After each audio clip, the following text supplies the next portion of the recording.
Très heureuse de vous retrouver encore une fois. Vraiment, mesdames et messieurs, le plaisir est toujours intact. Pourquoi pas plus de vous retrouver pour ce WebPress. WebPress, l'émission qui reçoit des hommes et des femmes des médias. Et moi, le plaisir est toujours un peu plus quand je reçois une dame. Parce que j'ai déjà lancé le message. Vraiment, WebPress doit recevoir des grandes dames parce que la presse regorge des intelligences. Je reçois ce mercredi Christelle Vwanga. Très heureuse de vous recevoir, Christelle. Bonsoir Paulette, moi de même. Merci beaucoup.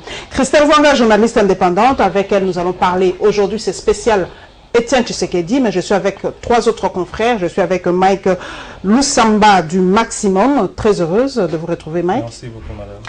Voilà, de l'autre côté, vraiment deux grands bonhommes, je peux me le permettre. Nous sommes amis, à part être confrères. Placide Kanza, journaliste indépendant, très heureuse, Placide. Merci, madame. Et avec mon frère et estimé ami, Joël Cadet, Impact News, très heureuse. Très heureux, madame, de vous retrouver. Détail, tous sont membres de Journalistes en Action. Elles sont en action là, elles sont en train de travailler. C'est ça le journalisme. Nous commençons. Christelle Vwanga, aujourd'hui c'est spécial Tshisekedi.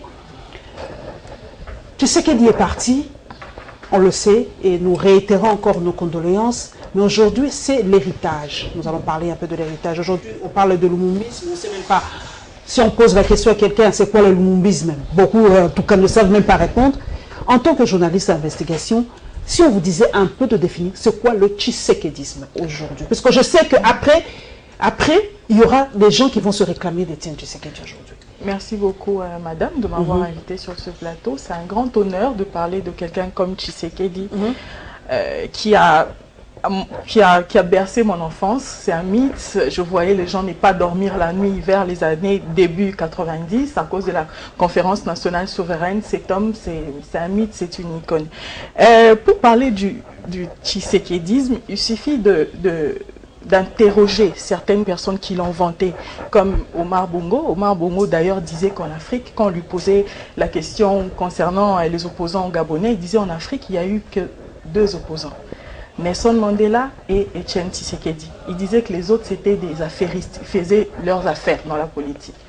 Ce qui m'amène à comparer la façon dont on a hissé la personne de Mandela et voir une autre grande personnalité de l'Afrique, Bongo, comparer Tshisekedi à Mandela, ça veut dire que devant nous, nous avons quelqu'un qui a mis de côté sa jeunesse, quelqu'un qui a mis de côté tout ce qu'il pouvait faire pour emmener un peuple à revendiquer, à boycotter, à appliquer ce qu'on appelait la revendication de la non-violence de Gandhi. Il faut savoir aussi que pendant la jeunesse de Etienne Tshisekedi, ça concordait avec l'ère de Gandhi, où il prônait la politique de la non-violence. Alors, il s'en est pris pour faire corps avec la situation qu'il vivait, qui sévissait au Zaïre à l'époque avec le président Mobutu. Il a eu des moments de couac, de la jeunesse, où il a fait des mauvais choix, comme Mandela aussi, parce que beaucoup de gens ne savent pas que Mandela aussi a eu... apprenait la violence. Au moment où il était en exil à Mozambique, il quittait la Mozambique pour aller placer des mines. C'est comme ça qu'on l'a arrêté. Et Tshisekedi aujourd'hui, ses détracteurs, comme de la majorité aujourd'hui, se plaisent à dire que non, vous dites qu'il est le père de la démocratie, mais il a signé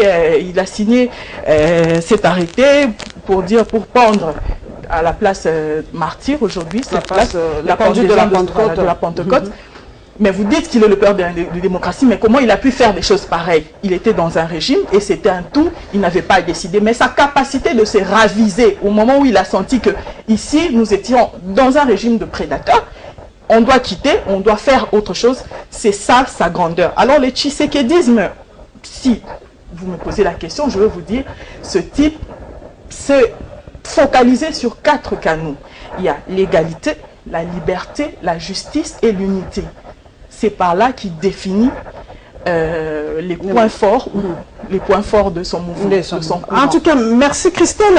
Mike Lusamba, vous avez une idée aussi c'est la question d'ailleurs que je vais poser à tout le monde, cette idée du tshisekédisme aujourd'hui, peut-être 10 ans après, quand on parlera de Tshisekedi, qu'est-ce qu'on peut retenir de lui aujourd'hui? Le radicalisme, madame. D'abord, je commence à présenter mes sincères condoléances à la famille de Tshisekedi et au rassemblement. Et le Tshisekedi a bercé tous notre enfance, dans les années 90, comme ma conseillère vient de le dire. à l'époque de la conférence nationale souveraine, vous savez comment Tshisekedi était plébiscité Premier ministre. À l'époque, le Premier ministre, denrées alimentaires avait totalement baissé à l'époque. Et aujourd'hui, le mythe là, qui incarnait Tshisekedi, c'est ça, c'est que les jeunes aujourd'hui plaire Tshisekedi aujourd'hui.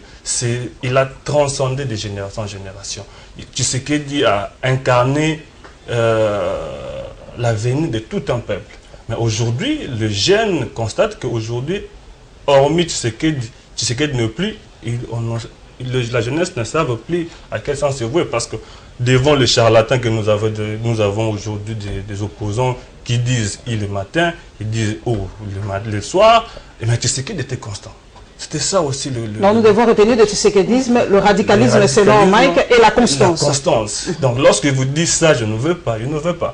Et peut-être moi je peux condamner Tshisekedi parce que Tshisekedi a blanchi certaines personnes qui ne pouvaient pas blanchir. Tshisekedi a blanchi un groupe de gens qui ont mangé, qui ont volé avec eux, qui ont mangé, qui ont travaillé avec le président Kabila. Aujourd'hui, ils sont au rassemblement. Tshisekedi les a blanchis, alors que Tshisekedi n'a pas pu blanchir ses propres enfants. Les députés nationaux élus sur la liste de l'UDPS qui sont aujourd'hui abandonnés à leur propre triste sort. Donc nous déplorons ces comportements, mais paix à son âme. Paix à son âme. Joël Kadé, aujourd'hui, que retiendrez-vous de Tshisekedi? Jeune Afrique l'a d'ailleurs dit, nous nous inspirons de cette grande revue, c'est Monsieur Non. Pour vous, le nom de Tshisekedisme, est-ce que c'était une bonne chose, ou dans la politique, il faut savoir aussi nuancer, savoir en tout cas mettre de l'eau dans son vin? Vous savez, madame, parler après des grosses intelligences comme celle de Christelle, avec un vocabulaire très riche, c'est très très difficile après le samba. S'il faut définir ce que le tshisekédisme, je crois, un, c'est la constance, le confrère l'a dit. Deux, c'est la démocratie. Trois, c'est le peuple d'abord. Donc on peut dire le peuple d'abord. 10, le placement, la position du peuple avant toute chose. Voilà ce qu'on peut dire de Tshisekedi. On peut dire aujourd'hui réellement que Tshisekedi ne s'est pas enrichi en politique. On peut le dire aujourd'hui. Vraiment, mon confrère les a appelés les charlatans. Vous voyez tous ceux qui sont venus d'ailleurs, qui sont tous passés par l'école de Tshisekedi, tous ceux qui sont au pouvoir aujourd'hui. Chacun a une grande parcelle à ma campagne. Dans la plupart des cas. Mais Tshisekedi est resté dans sa petite maison de Limité et jusqu'à sa mort.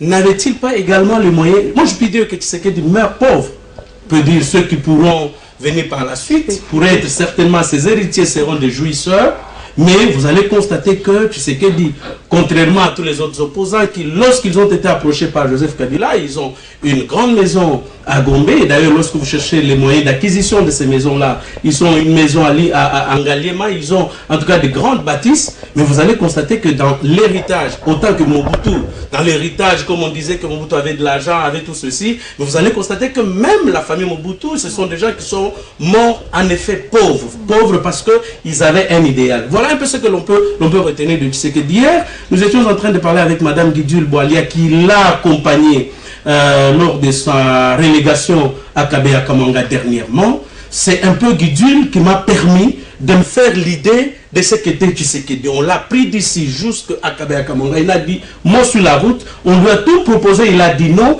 Et quand les gens viennent, c'est lui qui ne pouvait que maîtriser les gens. C'est-à-dire, le tshisekédisme, c'est cet idéal de placer le peuple avant toute chose. Parce que vous savez, je connais un pays limitrophe qui a à son département des affaires étrangères une direction que l'on appelle la République démocratique du Congo. Ces gens ont déjà étudié le Congolais. Ils savent que face à un leader politique congolais, présentez-lui une femme, vous l'avez, présentez-lui de l'argent, vous l'avez, présentez-lui le poste, vous l'avez. Mais Tshisekedi, vous ne pouvez pas l'avoir, ni par rapport à votre poste. Combien de fois a-t-il rejeté le poste de Premier ministre, pour lequel certains sont en train de se battre aujourd'hui? Combien de fois a-t-il refusé le poste de la vice-présidence? Parce que de tout ce temps, depuis les élections irrégulières et frauduleuses de 2011, vous allez constater que on lui avait même proposé en coulisses le poste de vice-président. Il a refusé. Il a refusé. Placide Kanza, nous allons clôturer par vous. Que retenez-vous? Le tshisekédisme, selon vous, c'est quoi? Je crois que les confrères ont beaucoup parlé. Je crois que j'aurais peut-être pas beaucoup de choses à placer par rapport à ça. Mais le tshisekédisme, je vais y arriver, à mon avis, paraît à mon sens comme un concept qui est creux de contenu. Parce que Tshisekedi, paix à son âme, est parti sans préparer quelqu'un. Sans héritier, on va en parler, il n'y a pas d'héritier. Il n'y a pas d'héritier politique de Tshisekedi. Vous allez répondre, vous allez répondre. Vous allez répondre. Il n'y a pas d'héritier politique. Il n'y a pas d'héritier. De la même manière que le maréchal Mobutu, il a régné pendant 32 ans, en partant pour mourir, il n'a laissé personne. L'idéologie du moboutisme aujourd'hui n'existe quasiment plus, mais il y a des gens qui se réclament de Mobutu. De la même manière avec Tshisekedi, et nous voyons la même chose se répéter auprès de Joseph Kabila, qui peine à choisir un dauphin qui devra assumer également sa pensée, sa vision politique au sein de sa famille politique après son dernier mandat. Alors, le tshisekédisme aujourd'hui, moi je sais qu'il y a des politiciens qui se sont accrochés à Tshisekedi pour se faire élire. Parce que le discours, quand vous parlez de Tshisekedi, bon, les amis ont parlé de la démocratie, la constance, moi je dirais non. Il n'y a pas de constance à M. Tshisekedi parce qu'il peut dire oui aujourd'hui et demain il dit non. Tshisekedi, la démocratie, il n'y en a pas chez lui parce qu'au sein de son propre parti politique, il n'y avait pas de débat démocratique, il n'y avait pas de débat contradictoire. Là, il était question, le maître a dit et l'élève s'incline. Point barre. C'était le seul maître à bord. Il ne pouvait pas écouter tout le monde. La preuve est là. Vous allez aux élections, les enfants battent campagne, ils sont élus, députés. Toi-même, tu étais à la course à la présidentielle, tu as échoué. On a décrié la manière dont les élections se sont passées. Mais tu interdis, tu prives aux gens, même ne serait-ce que par respect à ces souverains primaires, qui a accordé les suffrages à tes députés. Tu pouvais le laisser siéger. Mais aujourd'hui, qu'est-ce que nous constatons? Non, ils sont radiés, ils sont plus du parti. Mais après les arrangements particuliers, Félix Tshisekedi, vous voulez qu'il devienne Premier ministre. Mais il doit être investi par un Parlement. Mais dans un Parlement où vous n'avez pas de députés, ça pose problème. Alors il ne faut pas qu'on nous parle de la constance de M. Tshisekedi, je le respecte. Vous allez rebondir, vous allez rebondir. Il a mené un combat, il a fait le contrepoids avec Mobutu, mais j'ai suivi une vidéo du maréchal dans laquelle il disait Tshisekedi a occupé toutes les fonctions dans ce pays. Mais c'est parce que tu ne plus occupé à une telle autre fonction, tu deviens opposant. Non. Et il a qualifié d'aigri. Donc il n'y avait pas d'opposant, il n'y a pas d'opposant. C'est seulement parce que nous le voyons aujourd'hui. Katumbi quitte Kabila, il devient opposant. Tel quitte la majorité, il devient opposant. Non, mais attends, mais qui est opposant qui ne l'est pas? Christelle, nous allons rebondir ces questions d'héritage. Aujourd'hui, c'est vrai, Placide Kamza a relevé une chose, et je crois que ce sera la question. Nous allons vraiment aujourd'hui essayer de décortiquer. Nous sommes scientifiques, nous allons essayer de savoir, est-ce que Tshisekedi a-t-il laissé un héritier? On voit en France, comparaison n'étant pas raison, aujourd'hui il y a des courants Rocard, courants Giscard, il y a de tels courants, chacun se réclame de tels. Parce qu'aujourd'hui, a-t-il laissé des dauphins, des potentiels dauphins aujourd'hui, qui peuvent aujourd'hui se réclamer? Moi, je suis de Tshisekedi aujourd'hui. Vu d'abord ce qui se passe avec le Premier ministre, avec tout ce qui se passe, vraiment, est-ce que l'UDPS ne risque-t-elle pas de s'éclater après l'enterrement mais madame, quand vous posez cette question, je m'envoie désolé. Il suffit de regarder actuellement. Est-ce qu'il faut qu'on cite des noms? Des femmes comme Bazaïba, de quelle école elles viennent tous? Quand on parle de la constance, c'est sur le plan du fond, pas de la forme. On l'a dit, il a eu à faire des erreurs. C'est un humain. Mais sur le plan du fond, parce que l'opposition, la durée de l'opposition d'Étienne Tshisekedi dépend de la durée du régime de Mobutu. C'était son principal adversaire. Il a fait 32 ans au pouvoir. Ça revient au même qu'il puisse faire un longtemps dans l'opposition. C'est la même chose. Mais il a gardé sa constance. Il a dit qu'il ne va pas céder devant Joseph Kabila et jusqu'à la fin de sa vie, il n'a pas cédé. Il s'est considéré comme... Il n'a pas cédé. Moi, je considère qu'il n'a pas cédé. Mais Ibiza et Venise vous rappellent quoi s'il n'a pas cédé? Je considère... Je reste encore... Laissez-la, je vous en prie. Merci beaucoup. Merci Madame Paulette. Merci de me protéger. Vraiment. Je considère qu'il n'a pas cédé parce que s'il avait cédé, il allait accepter ce poste de vice-président qu'on lui avait proposé. Mais il avait un idéal. Quand j'ai lu l'article de notre confrère Passion Lingodi parler de... il se considérait le Belge, le député belge qui est venu avec la gerbe de fleurs, il a dit au président légitime. Il se considérait, dans sa tête, il était un président. il avait gagné aux élections. On lui a volé sa réussite. Alors il ne pouvait pas céder. Et moi je dis bravo à l'homme, bravo à sa mémoire. En Afrique, quand on est en deuil, on peut respecter du moins l'âme de la personne qui est décédée. Je propose que s'il y a des griefs à lancer à cette personne, que ça soit après le deuil. Maintenant, inclinons-nous devant le CV d'abord de la personne, devant le combat qu'il a fait pour cette nation et pour cette jeunesse. Aujourd'hui, nous est Laurent Désiré Kabila. Il est venu récolter le travail de Etienne Tshisekedi. Il a travaillé à l'interne, l'éveil de conscience. Il a même réussi à mettre une crise de confiance au sein de l'armée. On se souvient tous de la mutinerie qu'il y a eu lorsqu'il a demandé qu'on ne puisse pas utiliser le billet de 1 million Zaïre. Et les soldats se sont entretués. Ce n'est pas donné à tout le monde de donner un ordre et tout le monde exécute. C'est un homme, c'est une icône. Respectons d'abord sa mémoire. Ok. Nous allons parler maintenant de, oui, Joël, de l'enterrement. Aujourd'hui, nous avons suivi la réaction de Kaboun, de le SCG de l'UDPS, qui a dit non aux propositions du gouvernement. Et c'est là où aujourd'hui nous commençons à avoir une crainte. C'est une icône. On a vu déjà, moi je revois encore, j'ai en tête la foule qu'il a accueillie le jour où il est revenu. Mika Lusamba, avec ce nom catégorique de Kaboun, qu'est-ce qui va se passer? Comment on va l'enterrer aujourd'hui, tu sais qu'il dit? Est-ce qu'il devient l'objet d'un marchandage aujourd'hui? Je vais revenir d'abord par la première question, si l'héritier politique de Tshisekedi. Je vous dis, dès son vivant d'abord, au sein de l'UDPS, il y avait pas mal de courants.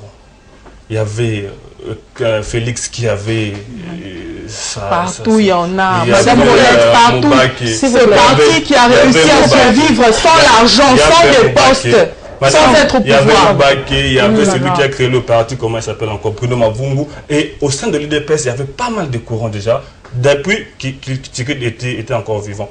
Par rapport à votre question, c'est une décision sensationnelle, madame.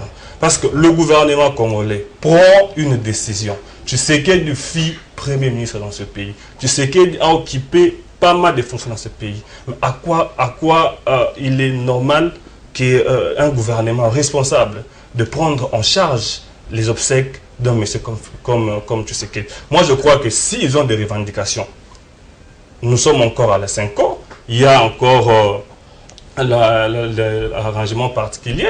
On doit d'abord enterrer Tshisekedi et puis projeter l'avenir après. On ne peut pas conditionner le rapatriement du corps par rapport à un gouvernement. Je prends le cas aujourd'hui, madame. Si on nommait le Premier ministre aujourd'hui, il sera investi par quel Parlement? Le Parlement est présentement en vacances parlementaires. Mais comment ça va se passer si on nommait un Premier ministre aujourd'hui? Donc c'est une décision très mal prise. Et j'invite d'ailleurs Kaboun de revenir à cette décision. C'est une décision qu'il a prise sous tension. Je ne sais pas comment ça s'est passé. Certainement, je suis sûr qu'il a pris cette décision sous tension. Alors qu'une décision prise au niveau du gouvernement, le président de la République a instruit le gouvernement à pouvoir organiser des obsèques dignes au rang de Tshisekedi. Mais moi, je ne vois pas comment un Kaboun qui se lève un bon matin pour dire non. Aujourd'hui, vous comprenez les gens de l'UDPS qui disent aujourd'hui que nous, vous ne l'aimiez pas, il était votre adversaire, vous le vilipendez, et aujourd'hui vous faites de l'hypocrisie, laissez-nous enterrer notre chef et tout ça, et on ne veut pas de votre soutien. Est-ce que aujourd'hui ça devient une guerre post-Tshisekedi aujourd'hui? Que faire aujourd'hui pour vraiment que ce deuil se déroule sans anicranche? Madame, vous êtes orpheline comme moi. Nous avons déjà enterré nos parents. Et on sait que si il y avait une dette d'une dot, pendant que le père est là, avant que son corps ne soit placé dans la tombe, il faut qu'on régularise toutes les histoires, tous les conflits, tous les différends restés pendants. Nous sommes africains. Tu sais que du vient, il a laissé indifférent pendant. Une discussion en cours. Je crois qu'il est logiquement décent que les différends laissés pendant soient réglés. De toutes les manières, c'est l'Africain. Je me rappelle, il y avait certains de mes beaux-frères qui n'avaient pas fini leur dot. On a dû garder nos soeurs jusqu'à ce qu'ils veillent régler leurs différends avant que le corps... Ça prendra combien de temps? Même les petits-enfants. N'avez-vous jamais vu les petits-enfants ravir le couvercle du cercueil pour qu'on régularise avec eux. Là, je suis juste sur le plan de la religion, de la philosophie africaine. Alors, revenons en politique. D'abord, je réponds à Kanza, que Tshisekedi, contrairement à tous ceux avec qui ils avaient signé la lettre des 13 parlementaires, depuis 82, Tshisekedi est resté constant. Les autres, on a tenu le dialogue là où Mobutu vivait, c'était où? Les Badolités. Lorsqu'ils sont rentrés, les Kibasa, les Mwakiem et les autres ont occupé le poste. Tshisekedi a dit non. C'est comme ça, Mobutu va le faire passer pour être des traqués mentaux. Et on va même monter l'Oseke qui était à l'époque l'actuel vice-ministre aux Finances. On va le monter pour qu'il prouve noir sur blanc devant la face du monde que Tshisekedi était malade mental. Il va dire non, c'est comme ça que Tshisekedi va partir en Europe et il reviendra pour tenir le meeting de Ponkabi. Et il a tenu ce meeting-là. On avait déjà placé les barrières partout, mais c'est d'une manière hasardeuse qu'il s'est... La démocratie dans son propre parti, Placide a relevé un fait énorme. Il a dit que c'est vrai qu'il est le père de la démocratie, on le dit, mais dans son propre parti, il n'y avait pas de démocratie. Mais la démocratie était là, madame, s'il vous plaît. Il a parlé des courants aujourd'hui, mon bac est conscient. C'est ça la démocratie. Il y a des courants. Mais aujourd'hui, s'il vous plaît. C'est courant dont il a parlé.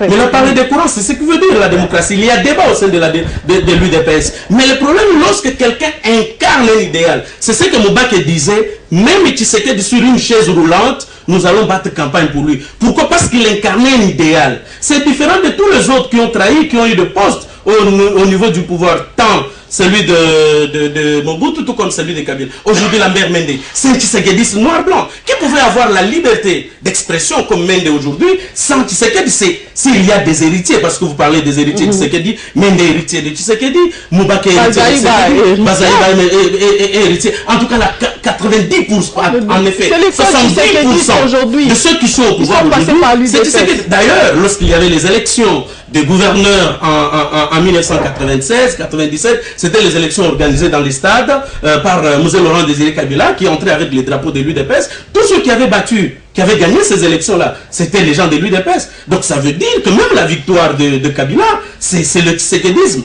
Alors revenons sur le plan politique pour vous dire que face à la monstruosité de la classe politique qui est la nôtre aujourd'hui, qui pense que sans Tshisekedi, aujourd'hui, ils peuvent s'offrir un boulevard tout ouvert pour, n'est-ce pas, imposer leur loi, imposer le référendum, imposer tout. Je crois que le code de Tshisekedi... Avec le nom de Kabound aujourd'hui, comment ça va se passer aujourd'hui? C'est une guerre entre le gouvernement et le... Madame, non, je crois... Oui. Je crois qu'elle peut compléter, il n'y a pas de problème. Il faut savoir que Kabound n'est que le porte-parole. Il est porte-parole d'un courant, des combattants qui, qu'est-ce qu'ils veulent? Il faut poser la question. Nous sommes dans une période très risquée, de tous les enjeux, en même temps de tous les dangers. Il faut se demander, au grand mot des grands remèdes. Ok, Placide, aujourd'hui, Kabound, vous allez répondre, nous sommes vraiment à chaud, voilà les journalistes. Kabound a dit non aujourd'hui et le gouvernement dit c'est une icône, c'est une personnalité, on doit le faire, on en a fait pour beaucoup. Pourquoi aujourd'hui, pour Tshisekedi, ça pose un problème? Pourquoi l'UDPS dit non aujourd'hui? Madame, c'est une vaste comédie. Okay. Tout simplement. C'est une vaste comédie parce que Étienne Tshisekedi n'appartenait plus à sa famille, ni politique, ni biologique. Il appartenait à l'État congolais. Et la RTNC, je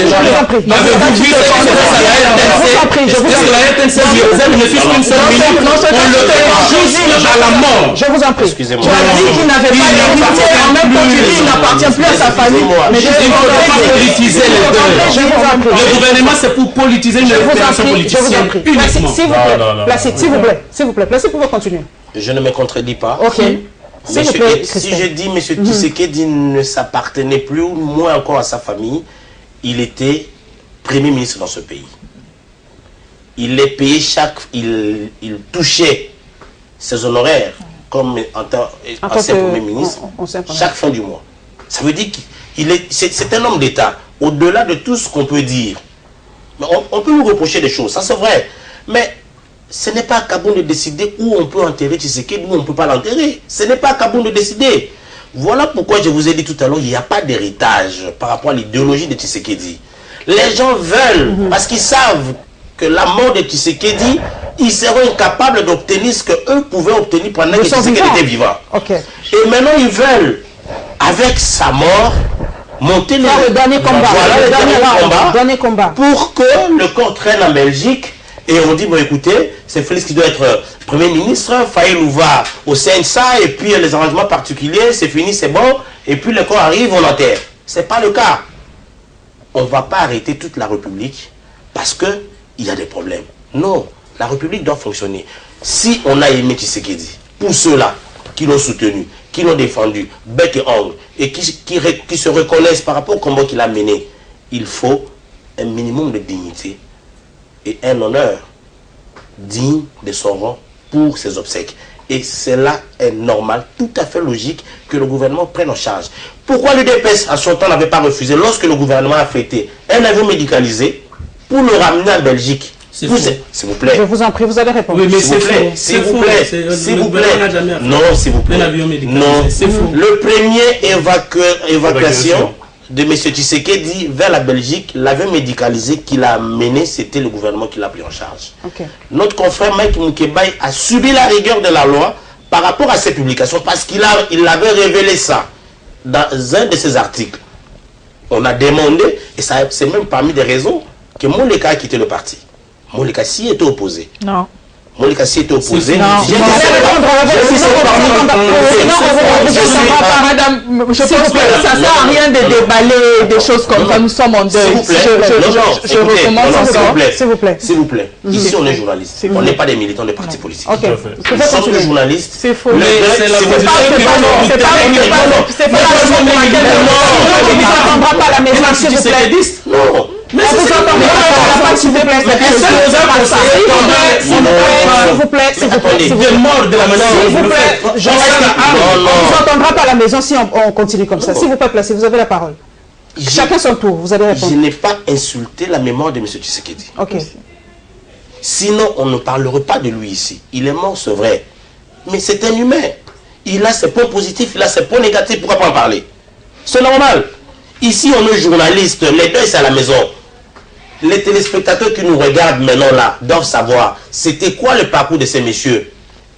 Tshisekedi a réussi à emballer la population. Il a laissé de mentalité au sein de la population. Ça, je suis d'accord et conscient. Le vrai combat de Tshisekedi aujourd'hui, c'est au sein de la population. Ce n'est même pas les gens qui l'entourent. Parce que personne n'est capable aujourd'hui de mobiliser autant que Tshisekedi. Ça, j'ai même à couper. Exactement. Que ce soit tous les rassemblements réunis, même l'UDPS, dans ce format actuel, personne n'est capable de le faire. Personne, même Félix Tshisekedi, il ne saura pas le faire. Attention, ça, je le dis, parce que nous l'avons vu. Mais nous l'avons vu, je vais chuter. Non, s'il vous plaît, Joël. Je suis libre dans mes opinions, comme toi tu l'es. Je ne suis pas obligé d'adhérer à ce que vous vous dites. En janvier 2015, il y a eu de grandes activités qui ont créé des problèmes et des morts avec la dynamique de l'opposition. Une semaine après, Bruno Mavoumou, secrétaire général de l'UDPS d'alors, a lancé la journée ville morte. Ça n'a pas réussi. Les gens étaient sortis, les gens ont travaillé. Ça veut dire, il n'a pas l'aura que Tshisekedi a. Tshisekedi est mort avec son aura. Tout ce que Tshisekedi avait, il est parti avec. Ok. Christelle Vwanga, aujourd'hui, c'est l'héritage de Tshisekedi, le deuil. On a vu les images en Belgique. En tout cas, la Belgique a rendu honneur à Tshisekedi. Toute une salle a été mise, en tout cas, pour lui, pour ses honneurs. Mais nous prenons aussi un autre angle. Nous sommes journalistes, nous réfléchissons. C'est le coût aujourd'hui. Comme on le sait, les deuils en République démocratique du Congo, même pour Papa Wemba, on n'a jamais su le coût officiel. Pour Taboulay, pour Emeneya, pour les autres, le coût officiel, en RDC, les chiffres, c'est sujet tabou. On a affrété, le gouvernement l'a dit, il va affréter déjà un avion pour le rapatriement du corps, la Belgique même. Est-ce que vous avez déjà dans vos investigations une estimation de coût que peut avoir le deuil de Tshisekedi aujourd'hui? Bon, je pense que évidemment c'est un secret de polichinelle parce que, comme Joël l'a dit, il suffit de voir la classe politique congolaise, on ne manque pas une occasion de se remplir les poches. C'est vrai que ça va coûter une fortune, il suffit de descendre dans les marchés à la cité pour voir déjà comment les Congolais pleurent Tshisekedi. Ils vendent même des badges à 500 francs, à 1000 francs. Il y a des t-shirts qui sont déjà vendus. Et de voir quelqu'un qui a à peine de quoi manger s'octroyer un t-shirt à 1500, une effigie à 500 francs, ça veut dire qu'on aura vraiment une foule. Voilà pourquoi je reviens à ce que mon confrère disait tout à l'heure, aux grands mots des grands remèdes. Les funérailles de Tshisekedi d'aujourd'hui a 3 problèmes majeurs. Le premier problème, c'est le problème politique. Deuxième, organisationnel, bien sûr. Et troisième, c'est la sécurité. Nous sommes dans une période très critique de notre...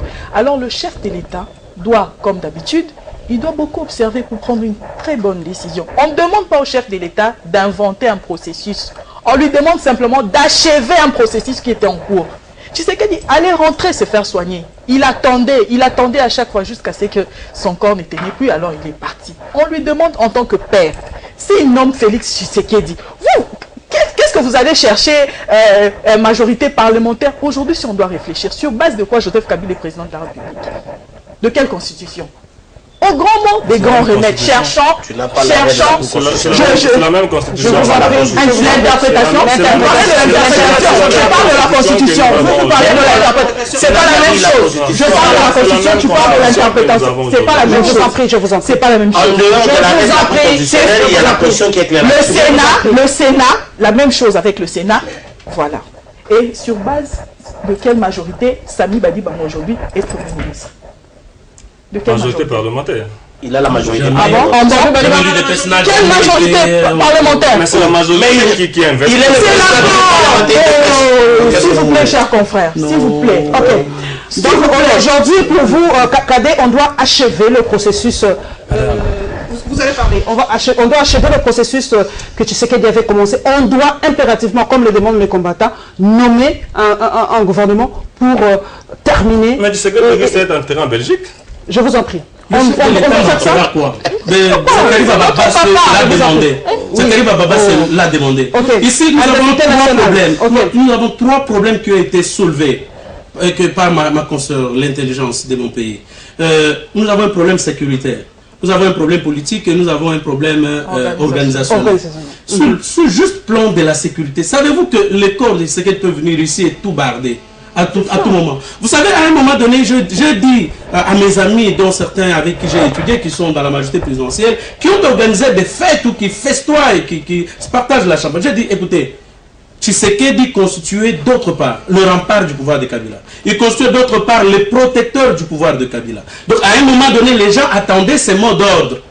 Où c'est Bola la Pongi à bébé et ils ne pouvaient rien faire. Maintenant là, il n'y a pas un mot d'ordre qui peut venir de n'importe où. Le confrère a dit, il n'y a personne qui peut mobiliser. Mais il faut faire très très attention avec des Josué. Quand on a traversé la mer Rouge, c'était juste un bâton qui a été placé. Mais pour... Si je vous dis, après la mort d'un grand, il y a des très meilleurs qui étaient là.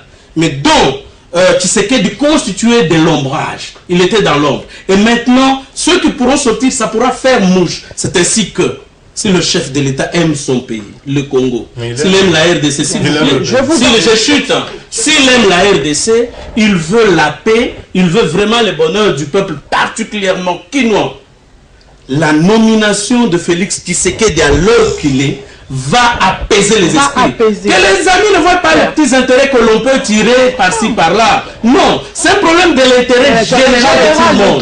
Tshisekedi ne sera pas seulement pleurer ici. Vous ne savez pas combien de gens ne veulent pas que Badibanga, qui a d'ailleurs, pendant les deuils, il a pris une photo. Il n'avait même pas encore présenté le message de condoléances à son papa, à son mentor politique, mais il a préféré poster une photo sur son compte Twitter qui a créé polémique. Nous en avons tous discuté. Donc vous sentez qu'il a nargué Tshisekedi. Et les gens vont accepter que celui qui a lancé un défi à Tshisekedi de venir s'incliner devant sa dépouille mortelle. Non, il faudrait qu'on soit logique, qu'on soit réfléchissant. Je suis un peu sidéré sur ce plan. Je vous en prie, c'est votre opinion. Lorsque Mobutu à l'époque était prouvé, Tshisekedi venait à chaque fois rendre hommage. Quand c'est surtout ses enfants mouraient. Oui, ils sont beaux-parents. Ce sont beaux-parents et il est parrain aussi de certaines enfants. Tshisekedi, il était pour la paix. À chaque fois que Mobutu était prouvé, Tshisekedi et Mahamat s'est rendu au deuil. À quoi de plus normal que Félix s'incline devant la dépouille mortelle de Tshisekedi? Là, c'est de un. Badibanga. De quoi de plus normal? Là, c'est de un. De deux, madame, on me parle de si le président de la République aime ce pays. Si le président aime ce pays, lorsque le président a instruit le gouvernement, attendez, la signature du président n'est subie d'une... comment dirais-je, le président de la République a instruit le gouvernement congolais d'organiser les obsèques dignes au rang de Tshisekedi. Ça prouve déjà que le président de la République aime le pays. Nommer Félix Tshisekedi ne résout rien. Aujourd'hui, on doit d'abord enterrer Tshisekedi, et puis on va continuer les arrangements particuliers. On me demande, bon, mon confrère vient de dire de nommer Félix Tshisekedi, alors que la majorité présidentielle demande au rassemblement de présenter au président de la République 3 noms. C'est là l'accord, c'est le. Non, l'accord dit madame. Attendez, c'est une erreur. Lorsque l'accord dit le candidat Premier ministre, alors on devient Premier ministre dès lors que vous êtes nommé par une ordonnance présidentielle. Ok, donc ça c'est l'interprétation. C'est-à-dire qu'aujourd'hui, le Premier ministre, qui aujourd'hui, il a l'intérêt d'organiser le funéraire de Tshisekedi comme le président de la République l'a instruit. S'il y aura un Premier ministre demain, attendons voir. Après on doit attendre l'enterrement de Tshisekedi pour continuer, ou on doit le faire avant son enterrement? Parce qu'aujourd'hui, vous avez suivi Kabound, il était vraiment... c'est un non catégorique, mais non, il y a encore un autre problème. Est-ce que Tshisekedi est-il plus dangereux vivant que mort? Non, madame, moi je crois qu'il y a des gens qui veulent récupérer politiquement le décès de M. Tshisekedi à leur fin. C'est ce que Kabound est en train de faire. Parce que je ne vois pas la décision du parti qui peut être soupra à celle de la famille. Parce que le jeune frère... Qu'est-ce que la famille a dit? La famille a accepté avec... Oui, la famille de Tshisekedi, son jeune frère, l'évêque Gérard Mulumba, a accepté. Ils ont fait un programme avec Chadari et les autres, parce que c'est lui qui a conduit la délégation. C'est le ministre de l'Intérieur. Voilà. Donc, Kabound n'a qu'à attendre 2018 pour aller mobiliser sa base et se faire élire sans les filles de Tshisekedi. Je vais dire ceci. Tshisekedi n'a pas enclenché le processus. On était à l'OIA, on a fini ce qu'on a fini. Les évêques sont allés voir le président Kabila pour la mission des bons offices. Il leur a accordé. C'est le travail qui est en train d'être fait. Tshisekedi s'est déjà retrouvé dans l'accord. Le président du comité national du suivi de l'accord. C'était écrit. C'est le seul qui a été identifié par rapport à l'attribution et à ce qu'il doit faire. C'était déjà connu la tâche que Tshisekedi va faire. Avant son départ, ils le savaient tous, même les gens du rassemblement. Pourquoi ils ont parlé de l'intérim si Tshisekedi n'est pas là? Ils vont le faire de manière collégiale. Il n'y a pas de précédent par rapport à tout ça. C'était déjà réglé. Mais le débat autour du candidat Premier ministre et toi, non. Mais à l'OIA, on n'avait pas dit qu'il faut présenter candidat. Premier ministre, non. À l'OIA, l'accord disait le Premier ministre est issu de l'opposition politique. On n'avait pas modifié lors de l'accord du 31 décembre? À l'accord du 31 décembre, on dit le Premier ministre est proposé par les rassemblements. Et présenté. C'est ça, issu. Le français a toujours une nuance. Présenté, issu, sortira. C'est la même chose. Sémantiquement, ça ne casse pas les carreaux. Mais dans la tradition, les chefs de l'État, du moment où l'UDPS et les rassemblements ont accepté de laisser le président Kabila. Ils n'ont pas laissé puisque le ministre Médéla a toujours dit c'est l'arrêt de la Cour. Après tout ces termes. Mais le président Kabila continue de jouir de toutes ses prérogatives constitutionnelles. D'où il a ses pouvoirs discrétionnaires. Vous n'allez pas lui imposer un Premier ministre. Il peut dire, bon, vous lui proposez aujourd'hui, Félix dit non. C'est tout ce qu'il pouvait, c'est ce qu'il peut faire. Mais oui, là, ça va dire non. Ça va pas nous avancer. Les actes du chef de l'État sont souverains, certes. On peut pas critiquer, mais on peut quand même jeter un coup d'œil. Voilà, c'est à cause de ce coup d'œil que l'on dit que le chef de l'État est mal conseillé. Voilà pourquoi il a la peine de choisir un dauphin. Il est mal conseillé. Laissez-lui la latitude de nommer le Premier ministre. Pas de problème. Madame, si vous voulez savoir ce que est capable de faire le combattant, venez à Éthiopie à 5 h du matin. Vous allez voir un groupe d'individus, pas une dizaine, des centaines de gens, qui ont préféré chaque jour couper leur sommeil à 5 heures pour venir parler de la nation. S'il vous plaît. Non. Je vous en prie. Vous allez terminer. Et ils sont déterminés. Quand ils disent qu'ils vont faire quelque chose, ils vont le faire. Voilà pourquoi nous le disons, pour le bien de la nation. Ils ne le feront pas. Ils ne le feront pas. Madame. Moi, je suis persuadée qu'aujourd'hui, avant on parlait du CV. Non, Félix Tshisekedi, le CV pose problème. Mais si aujourd'hui on doit gratter les CV de tout ce monde-là qui a au gouvernement, commençons par Sami Badiba. Qui a un CV approprié? Pourquoi amoindrir quelqu'un? Félix Tshisekedi aujourd'hui n'est pas seulement un fils biologique de Tshisekedi, il est aussi un fils idéologique. C'est un combattant. Comment expliquer qu'une personne qui a eu plus de 10 enfants, parmi tous ses enfants, il n'y a qu'un seul qui a cherché à emboîter le chemin de son père et dans cette période, je pense, à mon humble avis, que la personne qui doit plus comprendre Félix Tshisekedi, c'est Joseph Kabila. Il sait comment ça fait mal qu'on mette de côté vos compétences parce que vous avez un nom, parce que vous êtes le fils de... Alors il doit l'accompagner. C'est le Je suis de la même façon que le Congo n'était pas un héritage mondial, Joseph Kabila a prouvé qu'il était capable de... Il a été nommé pendant que son corps, le corps de son lorsque Kabila a été nommé avant que la père ne soit... En fait, il a été placé au pouvoir. Que Joseph Kabila accompagne. Non, il a été placé au Kabila et passé président de la République pendant que le corps de son père était pas fait. Et il a enterré son père. Oui, je vois. Allez-y à Éthiopie. Mais ces gens-là sont là tous les jours. Mon confrère Kader ne me dira pas le contraire. Nous sommes tous avec toi le matin avec lui. Ces gens sont là du matin au soir, madame. Ce sont des combattants. Non, les parlementaires. On doit quand même dire cette chose. Ce n'est pas ces gens-là. Ces gens-là viennent là tous les jours le matin. Tous les jours le matin, ils sont là, lire les journaux. Ils sont là tous les matins. Donc, ils sont incapables de faire quelque chose. Oh là là, c'est méchant. Incapables de faire quelque chose. C'est méchant. Donc, le président de la République... Ils sont déterminés. Ils ont un idéal à atteindre. Ils sont déterminés. Je refuse de croire qu'ils ne veulent pas faire quelque chose. Non, j'ai dit ceci. Tout simplement un mot. C'est toi qui as la parole à un seul mot. Moi, je dis ceci. Faisons très attention. Je dis, pour aujourd'hui, le pouvoir de Kabila est plus fragile, Tshisekedi mort que vivant. Vous avez posé cette question à Kaza. Est-ce que Tshisekedi est-il plus dangereux mort que vivant?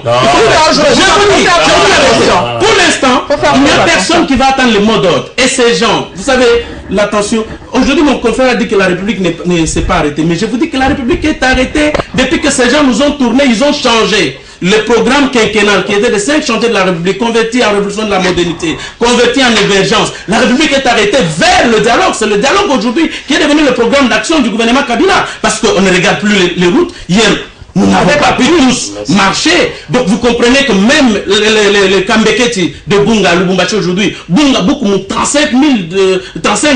Donc les gens ne savent pas manger. Tout est scotché sur le dialogue et le dialogue a tout pris pendant que les gens souffrent. Et les gens qui sont dans la souffrance n'ont plus à entendre. Mais vous n'avez pas le bonheur que nous avons chacun parce que j'ai tel ami par-ci par-là. Mais les gens souffrent, ils n'ont pas à manger. Et face à cette souffrance comme ça, ils sont prêts à tout. En tout cas, voilà, nous sommes à la fin. L'information principale pour ce web press, c'était le non catégorique de Kaboundou, secrétaire général de l'UDPS face au gouvernement. Mais en tout cas, nous, en tant que journalistes, nous souhaiterons vraiment que les obsèques de l'icône nationale, comme l'a dit Christelle Vanga, qui est comparée aujourd'hui à Nelson Mandela, soit faite dans les bonnes conditions. Nous avons vu nous-mêmes comment on a enterré Nelson Mandela. En tout cas, toute la population sud-africaine et même le monde était derrière pour voir les funérailles de Nelson Mandela. Nous espérons vraiment que les funérailles d'Étienne Tshisekedi se passeront vraiment sans anicroche, c'est notre souci. En tout cas, encore une fois, nos condoléances à l'UDPS, à sa famille biologique et à tout le peuple congolais, à ceux qui aimaient Tshisekedi. Et comme on est mort, même ceux qui ne l'aimaient pas aujourd'hui, ben l'apprécient. En tout cas, nos condoléances les plus émus et nous nous retrouverons, mesdames et messieurs, peut-être avec une autre ambiance le mercredi prochain. Ciao.